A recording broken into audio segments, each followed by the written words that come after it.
សួស្តីអ្នកនរគ្នាចឹងថ្ងៃនេះខ្ញុំនឹងមកបរៀនអ្នកនរគ្នាពីរបៀបសម្រាយរឿងចិនមកជាភាសាខ្មែរដោយខ្ញុំនឹងបរៀនពីដើមដំបូងទៅពីការចាប់ផ្ដើមទៅស្វែងរករឿងដើម្បីយើងអាចយកមកសម្រាយនៅក្នុង tool របស់យើងបានចឹងជាដំបូងអ្នកនរគ្នាត្រូវតែមានរឿងសិនហើយដើម្បីយករឿងបានអ្នកនរគ្នាអាចចូលមកកាន់ website នេះបានជាដំបូងអ្នកនរគ្នាចូលមកកាន់ Chrome មកអូខេចូលមកកាន់ Chrome ហើយអ្នកនរគ្នានេះខ្ញុំសូមបិទសិន អូខេដើម្បី search ឲ្យអ្នកនរគ្នាឃើញអ្នកនរគ្នាវាយពាក្យ Douyin TikTok មកបន្តមកទៀតនេះចុចលើ link នេះមកអូខេអញ្ចឹងអ្នកនរគ្នាទៅស្វែងរករឿងដែលអ្នកនរគ្នាអាចគិតថាល្អមើលហើយយកមក download ចឹងខ្ញុំសុំទៅរករឿងសិនតែខ្ញុំបញ្ជាក់អ្នកនរគ្នាដោយសារតែឥឡូវរឿងភាគច្រើនគឺវាអត់ឲ្យ download ទេនេះរឿងវាច្រើនខ្លាំងមែនតើអញ្ចឹងគ្រាន់តែចូលទៅដល់អ្នកនរគ្នាពេញចិត្តរឿងណាគឺ download មកហើយចុចពាក្យ copy link ហើយចូលមកកន្លែង download នេះចុចផាសវាមករួចហើយចុច download នេះហើយវានឹងចេញពាក្យ download មកអញ្ចឹងអ្នកនរគ្នាអាចរើសបាន download មួយណាក៏បានទៅតែរឿងនេះខ្ញុំសូមអត់ down ទេដោយសារតែខ្ញុំមានរឿងស្រាប់ហើយបើអ្នកនរគ្នាចង់បានរឿងពីខ្ញុំស្រាប់ទៅក៏បានដែរតែគ្រាន់តែចូលមកកាន់ខ្ញុំមកឆាតមកខ្ញុំមកខ្ញុំនឹងមានគ្រប់រឿងនៅក្នុងហ្នឹងហើយគឺមានទាំងរឿងបកហើយស្រាប់និងរឿងអត់តន់បកអញ្ចឹងខ្ញុំមានរឿងហើយខ្ញុំអត់ត្រូវការរឿងទៀតទេអញ្ចឹងដើម្បីខ្ញុំយើងធ្វើរឿងបានយើងចូលទៅកាន់ tool របស់យើងទាំងអស់គ្នាទៅនេះ tool របស់ខ្ញុំគឺ tool តបែកព្រៃនេះអញ្ចឹងពេលខ្ញុំចុចមកដល់វាមកកាន់តម្រងបែបនេះអានេះដោយសារតែខ្ញុំបកហើយស្រាប់ហើយអានេះជាមុខងារ auto run ដែលខ្ញុំអាច run វីដេអូបានរាប់រយវីដេអូក្នុងពេលតែមួយអ្នកនរគ្នាអាចមើលបានប៉ុន្តែពីរបៀបធ្វើនេះខ្ញុំនឹងបង្ហាញអ្នកនរគ្នានៅវីដេអូក្រោយអញ្ចឹងវីដេអូនេះគឺខ្ញុំនឹងបង្ហាញពីរបៀបធ្វើមួយនៅលើ Tool All in One សិននេះall in one របស់យើងវាមានមុខងារពីរហ្នឹងអញ្ចឹងវីដេអូនេះខ្ញុំនឹងបង្ហាញអំពីរបៀបដែលធ្វើ all in one អញ្ចឹងដើម្បីធ្វើ all in one បានអូខេអ្នកនរគ្នាចុចមកកាន់នេះ Tool All in One មកវានឹងកាន់មកតម្រងបែបនេះហើយអាតម្រងពីដំបូងឡើយអ្នកនរគ្នាចូលមកគឺវានឹងស្អាតតែនេះដោយសារតែខ្ញុំធ្វើហើយអញ្ចឹងបើសិនជាអ្នកនរគ្នាធ្វើម្ដងហើយអញ្ចឹងអ្នកនរគ្នាអាចចុចពាក្យនេះ Restart All Yes មកអូខេនេះវាទៅអស់ហើយអញ្ចឹងពេលវាទៅអស់អញ្ចឹងហើយនេះយើងចូលនេះមកកាន់ឡើងនេះមកដើម្បីយករឿងអញ្ចឹងខ្ញុំមានរឿងស្រាប់ហើយព្រោះរឿងនៅក្នុងក្រុមខ្ញុំវាច្រើនអញ្ចឹងនេះខ្ញុំសុំរើសរឿងជាមកបកប្រែឲ្យអ្នកនរគ្នាសិនអូខេ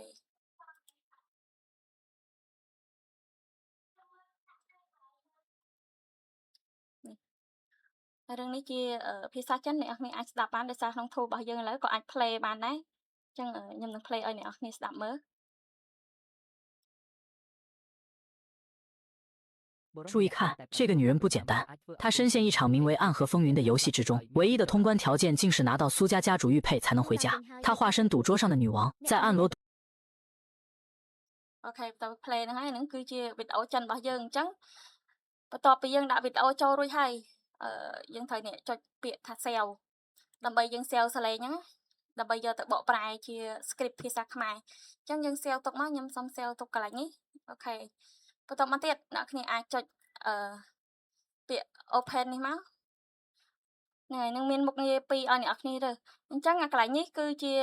កន្លែង separate អញ្ចឹងអ្នកគ្នាអាច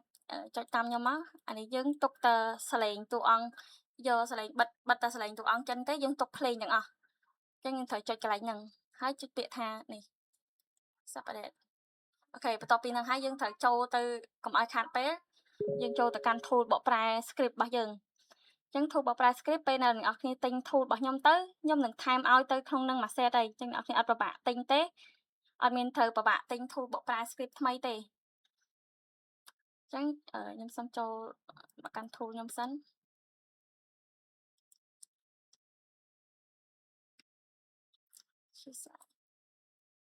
នេះកាន់មក tool បកប្រែ script របស់យើងមកនេះវាចេញក្នុងបាច់នេះយើងចុចពាក្យ continue to app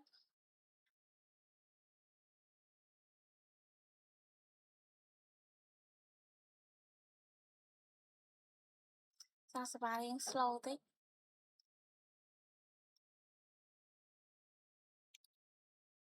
អូខេបន្ទាប់ពីចូលមកដល់កន្លែងហ្នឹងមក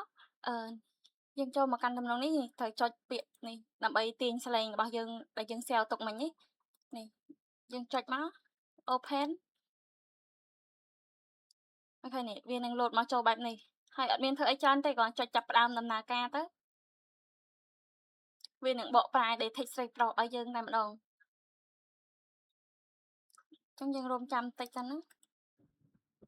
ចឹងនេះគឺយើងបកបានហើយបន្ទាប់ពីយើងបកបានអ្នកនរគ្នាអាចមើលបាននៃ script ពណ៌ក្រហមបែបនេះមានន័យថាពេលដែលយើងយកទៅដាក់នៅក្នុង tool ទៅស្លេងពណ៌ក្រហមហ្នឹងគឺវានិយាយលឿនខ្លាំងជាងធម្មតាតែមិនមែនដល់ថាលឿនស្ដាប់អត់បានហ្មងទេប៉ុន្តែនៅក្នុង tool ខ្ញុំគឺអាចសេរីឲ្យវាមកយឺតវិញបានហើយវា smooth អញ្ចឹងចាំមើលបន្តទៀតទៅយើងចុចនេះsell script ចូលមក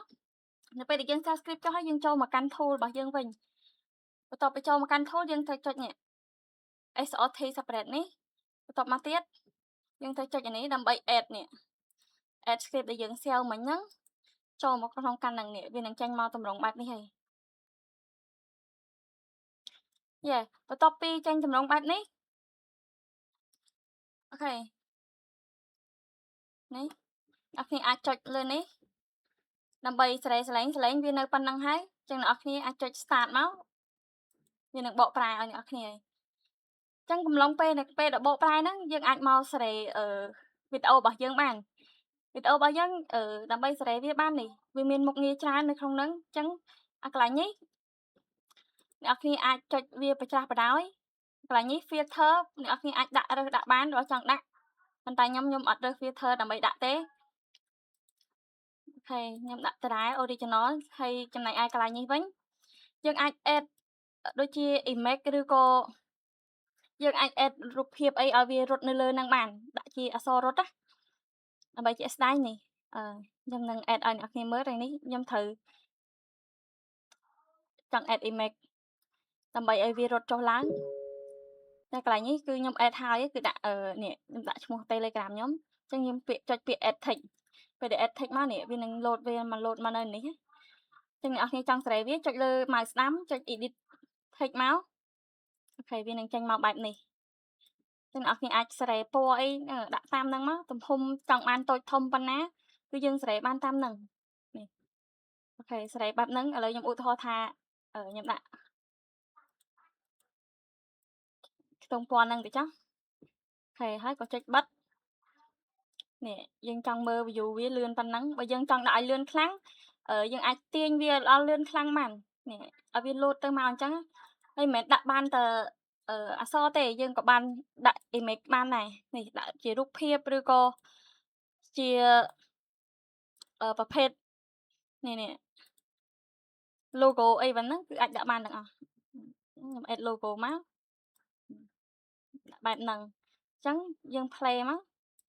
នេះវានឹងរត់ទៅទាំងអស់បែបហ្នឹងគឺយើងអាចដាក់អញ្ចឹងបានយើងចង់ដាក់ឲ្យពីលើចុះក្រោមពីក្រោមឡើងលើក៏បានដែរយើងចង់ដាក់ឲ្យវាមកឆ្វេងក៏បានមកស្ដាំក៏បានអ្នកអាចមើលអក្សរតាមហ្នឹងបាន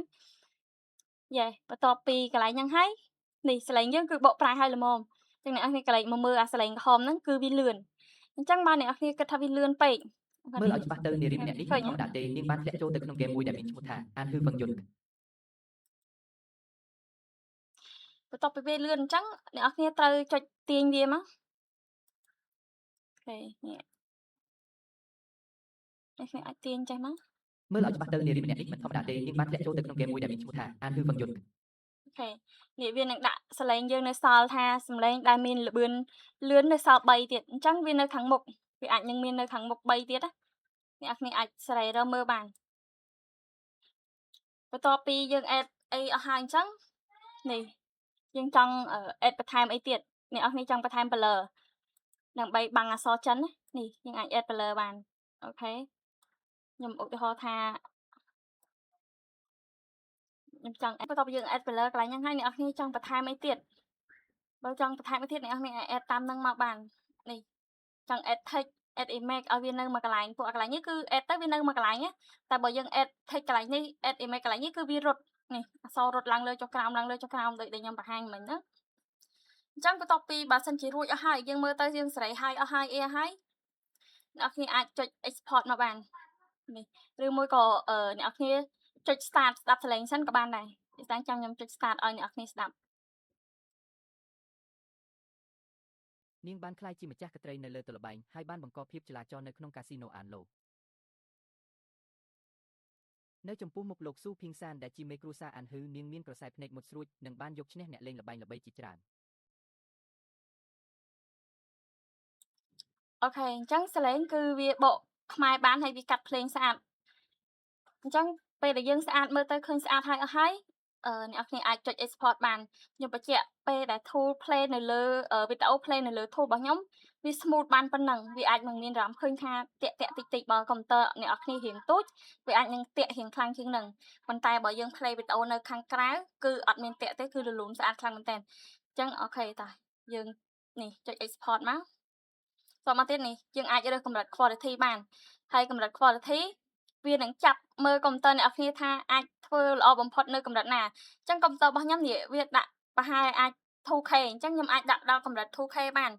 ប៉ុន្តែកម្រិត 2K របស់ tool របស់ខ្ញុំហ្នឹងគឺវាច្បាស់ខ្លាំងជាង CapCut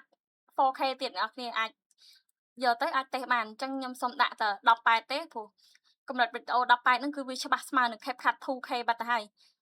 ព្រោះកម្លាំងកុំព្យូទ័រខ្ញុំវា run នេះដែរអញ្ចឹងបើអ្នកនរគ្នាកុំព្យូទ័រកម្លាំងខ្លាំងទេអាចដាក់ជាដល់ 4K ឬក៏ 8K ទៅព្រោះអានេះខ្ញុំមានអាចដល់ 8K អញ្ចឹងខ្ញុំសុំដាក់188ហើយកន្លែង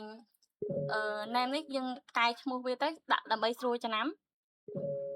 អូខេអញ្ចឹងខ្ញុំសុំដាក់ឈ្មោះP12 ចុះដាក់ P12 យេដល់មកទៀតអាកន្លែងនេះយើងចង់ save ទៅទុកណាអញ្ចឹងខ្ញុំ save មកទុកកន្លែង download នេះដាក់វាមកអូខេ P12 ចុច save អញ្ចឹងវានឹងទៅកន្លែង download ហើយនេះបន្ទាប់មកយើងចុច export ចេញមក